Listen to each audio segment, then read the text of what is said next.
We're now joined on Zoom by national security expert Juliette Kayyem.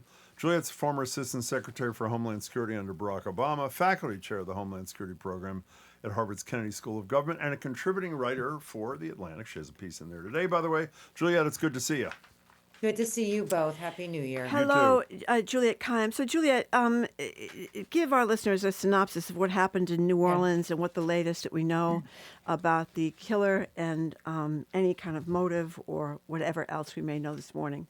Well, I mean, the basic contours is at about 3 a.m. after the major New Year's Eve celebrations in New Orleans. The terrorist, as he's being called, we'll get to that in a second.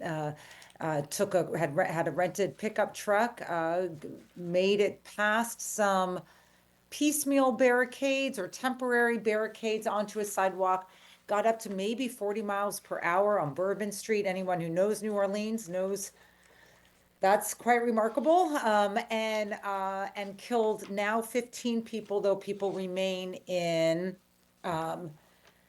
the hospital.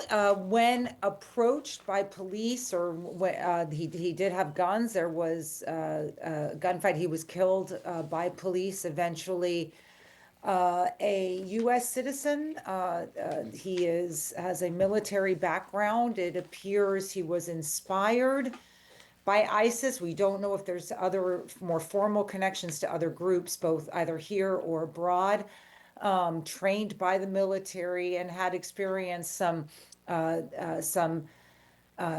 unusual, but I guess to him distressing divorce and or monetary issues, and took it out on the people of New Orleans. But I think, so that's basically the basic contours. I think there were at least one major press conference yesterday that didn't really answer some of the basic questions. I mean, one is, what does it mean to say that he has accomplices, or, this was ISIS? There's a big difference between ISIS directed and ISIS inspired. Was he someone who just went online looking for meaning for his life and found it? With ISIS, it doesn't make it better. It just means that the investigation is different and our sense of vulnerability will be different. And then last, on the public safety side, the preparedness side, it is becoming clear that Bourbon Street, which after 2016 had been protected by essentially permanent ballists, there are sort of these metal, pipes, or sort of metal barrier things, yeah. Barriers, yeah, they're permanent barriers. Thank you for finding the very technical term. That's why I'm here, Juliette. Go ahead. That they were being upgraded. They were being upgraded. We heard for the Super Bowl in a couple weeks that they were not ready in time for New Year's Eve, and therefore temporary measures were put in place. Those clearly were not sufficient. By the way, when I read that is so pathetic to me. Yeah. And the defense, the position the police department took as well, we did park a police car at the end of the street in Boston after what happened in Nice, which was a similar thing in France. Snowplows and garbage trucks. Exactly. Immediately. Well, the garbage trucks I can't even find proof that there were garbage trucks. I know. So I don't. Your most noticeable. It was the most defensive, unhelpful press conference. You had Senator Johnson, is that their Senator Kennedy? Kennedy. Yeah. Kennedy. Just make a fool of the New Orleans citizens. I thought that was just, I sort of couldn't believe it. There are people still being, but basically picked up on the streets, and he's turning it into a Biden immigrant, FBI conspiracy theories, basically knocked the African-American woman who was representing the FBI off the microphone, went after the media as if these are not legitimate questions to take. This is no way to behave, and for anyone, let alone in the wake of a terror attack. He's a senator. He doesn't control the city. But let's go one step up. There's a guy about to be sworn in 18 days. Yeah, now he did. Yes, who implied that this guy, who is an American citizen, the Born killer, here, is an immigrant because it feeds this mass deportation narrative. The pressures on the media, I mean, we're just sort of starting, or even, analysts or people who write about this stuff is just starting, I think, to be so understood that it isn't that Trump doesn't know, it's that he knows, right? And he's creating a narrative that satisfies what's going to be inevitably a day one act action in his presidency against immigrants. So the fact that this guy is not an immigrant it doesn't fit his narrative of the way the world is, that Americans are good unless you're on the left, and immigrants are bad unless you're, his wife. Like, I mean, it's just, and so that's sort of the narrative that's his being wife. created out of this. But I have to say, outside the politics, I am the last person generally to second guess these things. I mean, look, you have these instances like Uvalde where, clearly the response was bad. But I am really shocked about what I'm seeing in terms of the preparedness by New Orleans, because it is a city that hosts major events again and again and again. They know how to do this, and they know how to take sanitation trucks and put them so that look, you're not going to stop everything. They keep saying that, like, well, someone hell-bent on killing people, is going to do it. Sure, right? But maybe you could stop them from going 40 miles an hour on Bourbon Street against a population that's, probably slightly inebriated and having a good time. Like, it's just, it was so surprising. I think that police chief is not suited to the job. I was surprised at that. She was very unimpressive, and I hated to see that because I mean, the she's a background, I don't know. woman. She's had senior positions, but they all made it about themselves, and so that's sort of where this is. And then tonight they delayed the Sugar Bowl, the piece that you mentioned. Yeah, that was you wrote about this, whether Yeah, that should be delayed or not in the Atlantic. What'd you say? a larger question, I think, for all cities is how and when do you move on? And we had that issue here in Boston, of course. Uh, I think they should have it tonight. I know there's some controversy about that. Cities or communities can mourn and move forward at the same time. We are starting to understand that these sort of long-term, we're going to try to find these people, whether it's in a European city or here in Boston or in Lewiston and Maine. They often don't work. They increase isolation, but they also give the incident a greater meaning than it should. New Orleans, if it can protect its citizens, which I think it can, because the Coliseum, the Superdome, they know how to secure Yeah, it. but Juliette, if I can interrupt you for a second, I ordinarily totally agree with you. I don't mean in general, but I mean on this issue. Let the title of your piece is "Don't Let Terror Shut America Down." However, if there's speculation that there were collaborators for this guy and they don't know for sure and they haven't gotten them, doesn't that give you some pause to say, I don't know, 80,000 people, whatever it is, are going to be in the Superdome this afternoon at 4:00? Well, it's a good point. That was what, in sort of after actions of the Boston Marathon, that was my understanding is that one of the things that compelled the FBI to go public with the pictures of the Sarnoff brothers was that there were games that weekend, and they said we cannot move on as a city if these guys are still here, and that sort of pushed the FBI. Eventually, we did hold that game on that Saturday, which became the famous, "This is our effing city" by David Ortiz. In this instance, I did have caveats in the piece that, if they cannot guarantee the safety, if there are legitimate concerns about co-conspirators. Can I stop you right there? Marjorie Yeah. just pointed me to your television station's screen. CNN, FBI, we do not believe anyone else was involved Yeah, in the New that's what Orleans I've been attack. saying. Well, there Thank you go.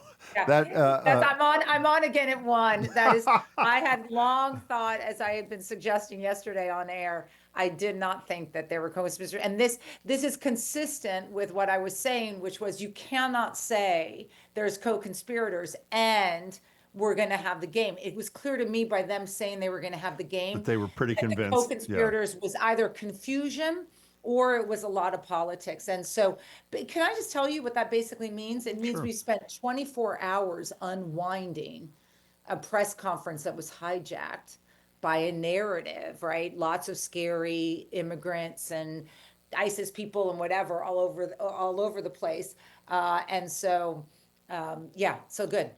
Um, and what That's about actually good. we don't know, do we know yet, or do we not know about any possible connection between this and the Tesla, Yeah. Cybertruck, whatever you call it, I don't that think, I think exploded that, in front of I, the Trump hotel in yeah, Las I in Vegas. think Las there's, Vegas? right. I think there's three coincidences: the date, Yep. the rental company, the Turo, which is like, you sort of rent from private owners, and and an explosive device. Oh, and I'm sorry, and the military background. Well, and And they may have served at the same military base, from what I understand, even though oh, that hasn't been really? Yeah, well, I that had hasn't missed. been confirmed yet. But that's what I read I had missed. this morning. Yeah.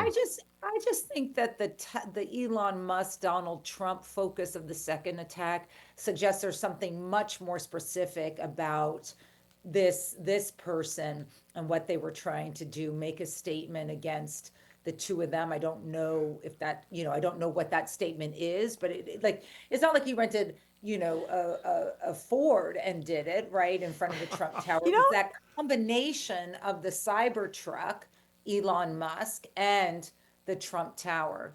but you know what's weird? I mean, I don't know, obviously, about the mindset of the people that would do this sort of thing, like you do. But if you were going to take a Tesla and blow it up in front of Trump's hotel there, and apparently he didn't do the damage to the hotel that he was No, hoping to do, listen. wouldn't you want your message to be clear here? What your point was? I mean, the guy's dead. Yeah. You know, if I you think the if you, message is pretty clear. I A think it's clear. Muskmobile parked right in well, front of a Trump well, hotel. I But guess remember, I his think goal wasn't his goal was not suicide. His goal was to kill a lot of people. So, right. so what's if that had been successful, we would have known what the message was. And so I think it's just the fact that it was ended up. Maybe he wanted to die in the process, but he wanted to hurt a lot of people. It was just that it. I don't know. Elon Musk was explaining it, but I'll take him for his word in this Yeah. case. The explosives were in the car. So I don't think we'll find a connection, Jim. Maybe you're right that they may have served at the same time. Their narratives seem very different. We have in the first instance in New Orleans, he's a recent convert to Islam. That's not atypical of people who turn to violence, at least as lone wolves, as compared to, say, the more structured terrorism that we see with ISIS and Al Qaeda abroad. And it was a very fast radicalization process that coincided with a lot of personal issues that he might have viewed as part sort of part of the American experience, and then he sort of attacks an American icon. Can I, one more thing? I hesitate. Well, I don't hesitate because I'm about to do it. You guys were talking about the lead cop in New Orleans who was making it all about her. I don't know if you saw the guy in Las Vegas too, who was so blown away by the fact that Elon Musk himself was cooperating and sending videos of the guy charging the Cybertruck along the way. And then, I don't know if you heard, started praising the construct of the Tesla mobile, yeah. and because its Prevented sides were more so damage. strong, Yep. it was rather. We know what else was weird we haven't mentioned? Governor Jeff Landry down there in Louisiana. When they were asking them how people could be assured that the game, the Super Bowl, the Sugar Bowl rather, whatever you call it, Sugar Bowl, yeah. Sugar Bowl was going to be safe. And he said, because I'm going to be there. Yeah, that's all I need What to know. was that Yeah. about? It was, I would say, it was not the best reflection of Louisiana. So, No, it did can we not get make back to this? Louisiana look good at all. Can we get back to this ISIS thing? What is the state of ISIS's outreach in January of 2025 there? Well, it Juliette has been Kayyem? increasing. There's been a combination of two things. I mean, one is obviously they still want to make themselves relevant. We have issued a number of intelligence reports in the last couple of years. They've been drowned out by, excuse me, they've been drowned out by, other intelligence and domestic terrorism concerns, but that ISIS would wants more terror attacks in the West, just simply to show their relevancy, especially as they lose in certain parts of the world. They're gaining traction. We have less transparency on them, in particular because of our sort of lack of intel in Afghanistan and other parts of the world. Syria now is a big question mark about where Syria is going to be after the fall of Assad. So you look like all terror groups, they want to make themselves relevant. They make themselves relevant by successful attacks. Those are more limited in terms of ISIS directed. Those are harder. people remember right before Christmas, there was an attack outside of Berlin that might have been ISIS inspired, but the connections to ISIS are unclear.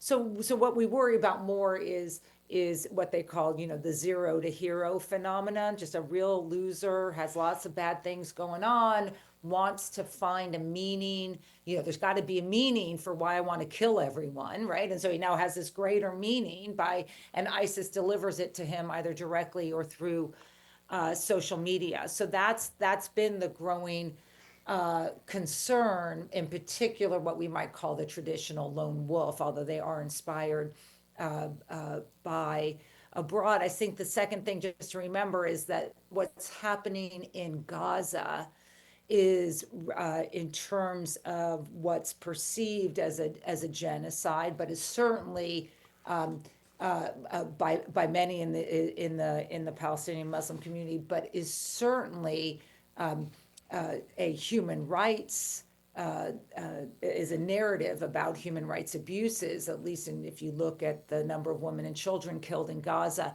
has become a lightning rod for terrorist groups that were not that interested in Palestine before. Remember, the Palestinians weren't really, they weren't the focus of, say, ISIS's caliphate or Al Qaeda's anti-Americanism. I mean, bin Laden never really cared much about the Palestinians, but what's happening there now has become a very convenient narrative for people who want to hate the West. I want to get back And to Israel, of course. encouraging others to do things, inspiration, lone wolves who decide to do these kind of things. Before I do this, so I'm not putting you on the spot, I think our go-to cable station is CNN, and you obviously appear there regularly. Having said that, I got a text from a common friend of ours last night saying, essentially, why do they need to keep playing the same video, for example, of the truck turning onto Bourbon Street? And for example, we're looking at CNN on one of the monitors now, and there's a press conference, and next to the press conference is, the yellow tape and police cars, which is not showing any violence or anything.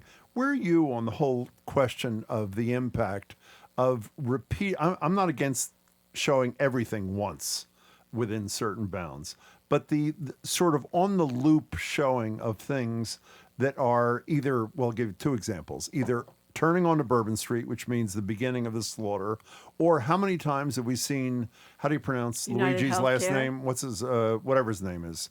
Mangione. Thank you, Aiden. Mangione with the gun pointed at the back. Hundreds of times. And maybe Hundreds. once per day would be it. Where are you Yeah. on what the impact of that That's is? interesting. I mean, I think a lot about cable news, especially, in the role. And plus, I have the benefit of having other platforms like you all in the Atlantic, and I Yep. was on NewsHour as well yesterday. So I get the sort of benefit of all of them. I mean, the thing to remember about cable, it was originally envisioned as people would poke in and poke out. Yeah. And so, we do you could be live in a press conference and then they'll reset, right? And you guys do this in the We 3 do, hours. of course, They yeah. reset in the top of the hour. And so they replay what it was they had at 11, 12, or 1. Now, maybe they should rethink this because people are watching it from 11 to 2, or it's always on in the background. And so they're being saturated. I like a day on yesterday that, between CNN International, and then CNN has a streaming service, I'm on a dozen times or 14 times, and I'm often repeating myself, one, because the news doesn't change, but two, because they tell you to make the assumption that someone's coming to this I understand It that. may be a model that doesn't work anymore, given our viewing behavior, which I think, honestly, cable is going through its own sort of, how are people approaching cable, and it's why they're moving to digital, shorter clips, all that kind of stuff. So it'll be interesting to see sort of how they figure it out. It But was it is interesting. it was overwhelming for me yesterday. It was a hard day. It was interesting too that at least CBS, and I don't know if the other networks did it as well, they broke into their programming to do the New Orleans massacre. I was surprised by that because usually they will leave stuff like that to CNN or MSNBC or Fox, but they broke in. Mass Well, murder. this is a massive, I mean, it is, we have active shooter mass shootings all the time that seem to hit 10, right? And it's like a 1 or 2 day story, right?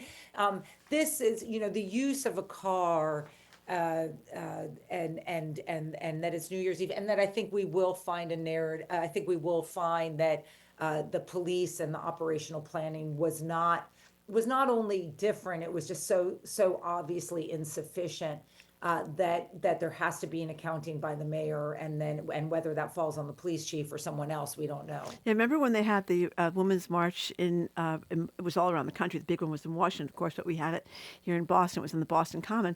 And you had snowplows at every Yeah. Yeah. every single possible way to get in. So there was no way to get around those massive Yeah, the snowplows, sanitation which are, truck. yeah, with sanitation. I mean, it was something to see. So it's big enough for pedestrians, and if a car tries to, this is the other thing, it's like you're trying to slow it down too. So the more, if you have temporary barriers, the balusters, and then the sanitation trucks, that's a lot of things to stop you from getting 40 miles per hour. So read Juliette's piece, Don't Let Terrorists Shut America Down, particularly And with it this won't. Super Bowl happening, or not Super Bowl, Sugar Sugar Bowl Bowl. happening at 4 o'clock today. Happy New Year. It's good to see you, Juliette. See you soon. Thank you, Thank you very Juliette. much. Thanks. Bye.